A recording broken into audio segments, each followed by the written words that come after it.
Hello again, still in Lebanon. I don't know if you can hear the generator in the background. Unfortunately, that's a fact of our life here. The weather is very nice though, so things are looking up.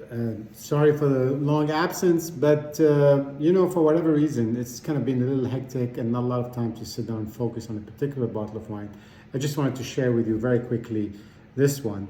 This is another bottle by Ksara. We've had a couple together, but this is a different bottling. This is called the third millennium, so the troisième millénaire. And they started making this at the turn of the millennium, sort of as more of a historic look, if you want, or commemoration. These guys have been making wines for 170 years. We talked a little bit about the history. The blend here is Cabernet Franc, Petit Verdot, and Syrah. That's how they list them in that order. I could not find any specifics on the different proportions, and I don't know if that means they are in this order. But certainly a Cabernet Franc heavy wine, which is interesting. You know, the Ksara grows all sorts of grapes: Cabernet Sauvignon, Cabernet Franc, Petit Verdot, Mourvèdre, Cinsault, lots of different white. Syrah, lots of different white grapes. So they have the luxury of being able to assemble things that they like. This is it's been going on again for close to 20 years, and it's become one of their, regular cuvées. It's a step above the Chateau itself, which is really their kind of flagship base main, wine. But still, we're talking here about a bottle in Lebanon that's under $10, which is just incredible. But that's because of what's going on with the currency and the economy here. Let's see what we have.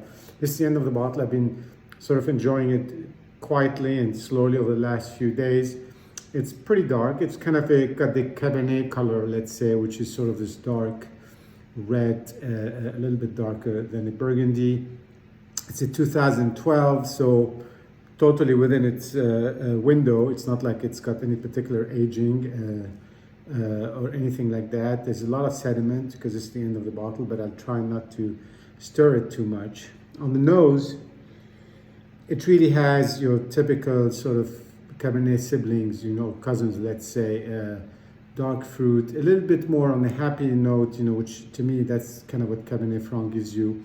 It's got a little bit of that bitterness of the Petit Verdot, but that's gonna come up probably more on the palate.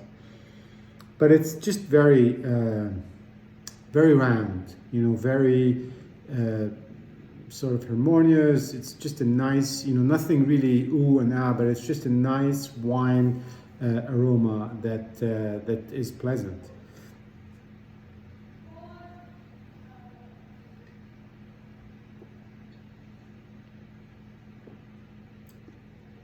On the palate, lots of chocolate, and I think this is getting accentuated over the last few days. You get the dark chocolate, sort of semi-bitter. You got the dark fruit, although now it's starting to lose some of that after a few days, and a little bit of that Petit Verdot sharpness, which tightens the color. Also, it's hard to tell how much is in it, but you can certainly feel it. I don't really get a lot of Syrah. I mean, you don't get the peppery Syrah. You don't get that sort of a little bit of the feisty,